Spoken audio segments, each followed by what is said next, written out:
Shalom, selamat sore semua Bapak Ibu. Udah lama saya sudah tidak bisa tampil pada kegiatan pembacaan firman Tuhan karena ada hal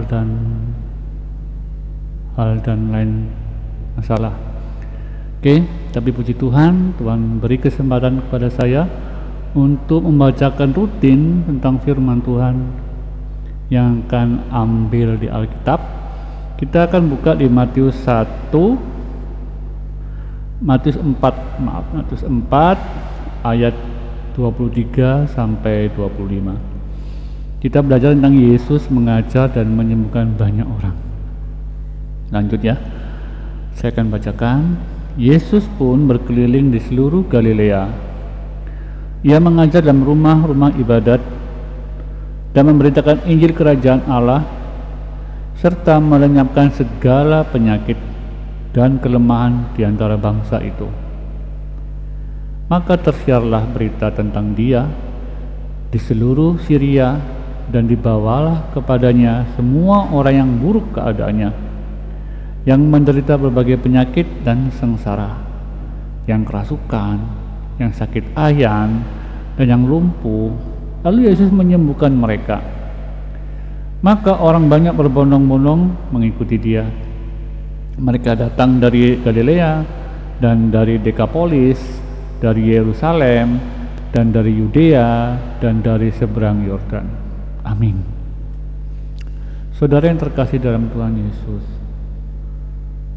banyak hal yang sering terjadi dalam pemberitaan Injil yang Tuhan lakukan, seperti di ayat 23 hingga 25. Setelah Yesus memanggil semua murid-muridnya, lalu Dia juga mulai mengajar. Perhatikan di ayat 23 di situ tulis, Yesus berkeliling di seluruh Galilea. Ia mengajar dalam rumah-rumah ibadat, ya, dan memberitakan Injil Kerajaan Allah serta melenyapkan segala penyakit. Saudara-saudara, perhatikan di situ. Tuhan dalam pelayanannya pun pasti banyak Dia menggunakan kuasa-kuasa mukjizat. Jadi dibutuhkan suatu iman yang besar untuk bisa melayani Tuhan. Jadi kita nggak cuma pintar khotbah, pintar memberitakan firman Tuhan, tapi juga memberikan kuasa, ya kan? Kita perlu suatu kuasa dari Tuhan untuk menyatakan bahwa Tuhan itu ada.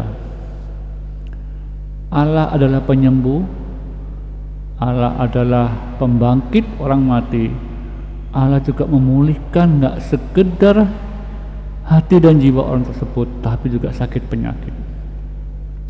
Jadi di sini kenapa orang Kristen banyak sering mengadakan banyak mukjizat, saudara?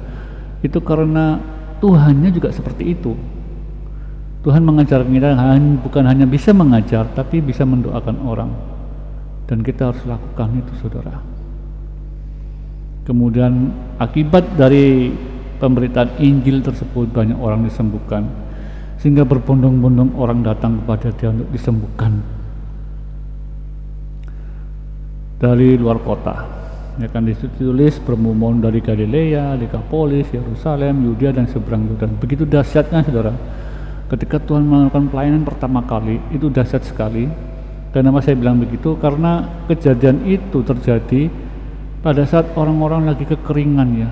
Dia butuh suatu pengharapan dari orang Yahudi waktu itu sebagai ahli Taurat, sebagai ahli agama, tapi tidak berfungsi sama sekali. Dia berfungsi hanya sebagai orang yang melakukan ajaran agama saja, tapi tidak berkuasa seperti Tuhan.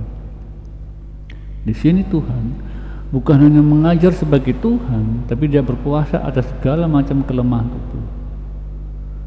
Dari firman Tuhan ini kita bisa pelajari, saudara, kita juga mau melayani harus seperti itu. Kita memberitakan Injil dengan berani, memberitakan Injil dengan ikhlas, kemudian kita harus mendoakan banyak orang.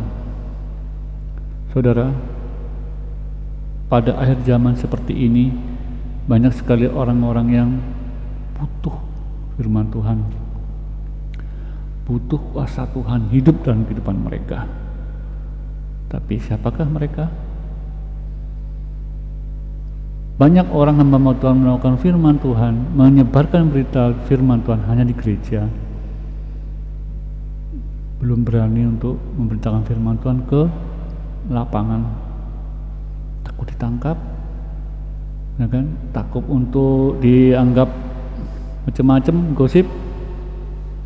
Kita hanya memberitakan firman Tuhan. Terserah mereka percaya atau tidak, kita wajib memberitakan firman Tuhan. Oke, saya kira cukup firman Tuhan ini menguatkan kita untuk mengajar,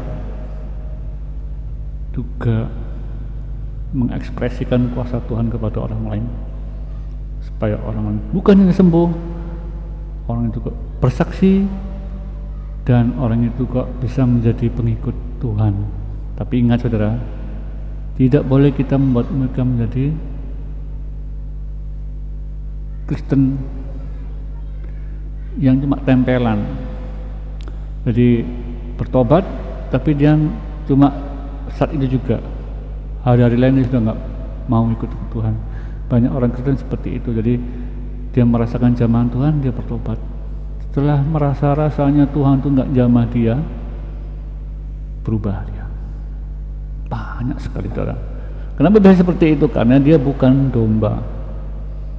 Kalau domba itu masih setia, dia dengar sekali suara gembalanya. Bentar aja dia dengar, oh itu Tuhan, tahu dia sudah. Oke, saya kira cukup firman Tuhan kali ini. Untuk berikutnya kita akan mendengar firman Tuhan dengan perikop yang baru lagi. Terima kasih semuanya. Selamat siang. Tuhan memberkati.